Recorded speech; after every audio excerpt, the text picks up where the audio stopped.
Welcome to Business Connection Zoom Edition. I'm Liz Spencer. Joining me now is Alex Riley, and he's with Classic Restoration. Welcome, Alex. Thanks, Liz. So tell me a little bit about what you do. So restoration, and this can be confused a lot of times with restoring classic cars or restoring old homes. Those are different kinds of restoration. So the specific kind of restoration that we do is fire and flood and fire damage. So you have a backed up sump pump that floods your basement, your toilet overflows, your roof blows off, whatever. Your property's wet and needs to be dried and reconstructed. Or you have a fire, it's burned, your house is partially burned, and it needs to be reconstructed and deodorized. So that's the kind of restoration that we do.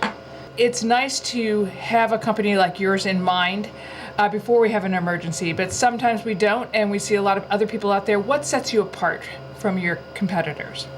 Sure. So one important thing, it's just give, take it or leave it. We're not a franchise. So that helps us have the ability to adapt for different situations, depending on what the restorative process is going to be. The other thing is that we are a construction company in addition to a restoration company. So all of my guys are well trained and have a lot of experience in the construction side of the business. So whenever we're taking apart anything, we know exactly what it's going to take to put it back together. Instead of just tearing everything out and throwing it away, and then you have to figure it out. That's a great feature, because oftentimes with fire or water damage, there is a need to have construction. So we're already stressed that we don't have to go out for another quote then, because you guys do all of it together. That is really smart and really helpful. Tell me a little bit, oftentimes this is some fairly large damage, and we might be working with our insurance company. How do you help us through that process?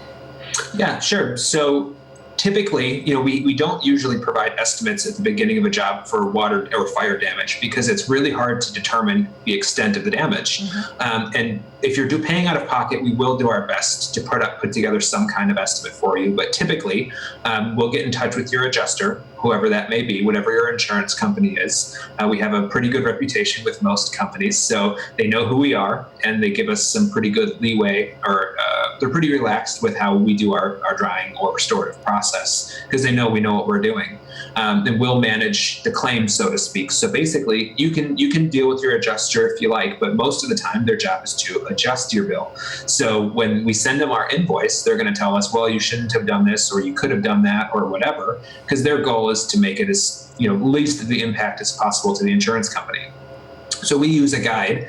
We use the reference and standards guides to substantiate all of our work and prove this is why we did what we did. That way you're not left stuck with a bill that they're not willing to pay.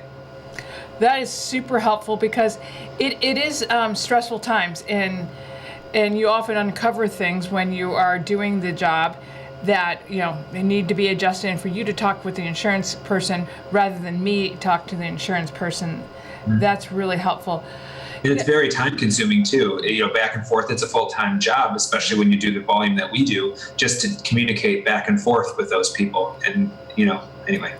It is a full-time job. And when this type of emergency, as you well know, never happens at a convenient time.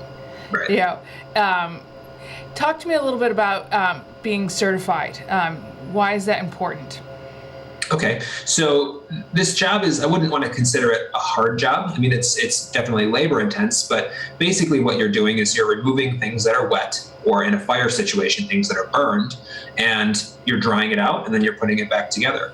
But if you don't have a good understanding of the impact of water and or soot from fire damage and what can be affected, when you put the property back together, there can be other things that continue to cause damage over time that you don't know about. For example, mold could occur after you do a drying process if you don't do it right. Or you have odors in your house from a fire that last for a long time and they seem to never go away. So having a good idea of all of the things that are impacted when you have a loss like that is really important. So again, anyone can get certified. There is a process that you have to go and take classes. You have to take a test. And then you have to prove that you know what you're talking about. But along with that certification, you also bring that knowledge, which I think is so important. And it comes from, years of experience and that construction background of how things go together, especially in this time of need. As we are in the spring season, what should we be thinking about for water, especially because I would imagine that sump pumps and rain really play a factor. So I love to see you, Alex, but I don't want to see you necessarily. So how can I help myself a little bit? Okay, so one of the easiest things that I recommend, and again, keep in mind, we do a lot of construction work. That was kind of how we were conceived as a company, is through construction.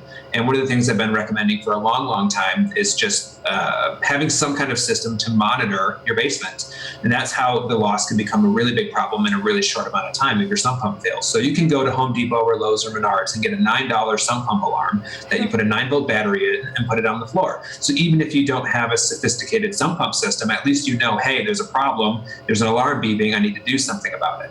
So that's what I would recommend. It just, is a very, very easy, cheap way to just monitor something. You can have your sump pump checked out, make sure you have a backup, make sure your batteries are in good shape. Those are all good things to do. However, I understand that people are budget conscious right now. So that $9 sump pump alarm could save you a lot of money. Well, that's great advice. And the other piece of advice I would offer people is that if they get in trouble, they need to really talk to you, Alex. I so appreciate learning about your business. I love the fact that you can help me not only in the moment, but in the cleanup afterwards and construction. So thank you so much. We wish you a lot of success, and we will keep up with you so we know what's going on, because you are doing great. So thank you so much. We look forward to talking to you again.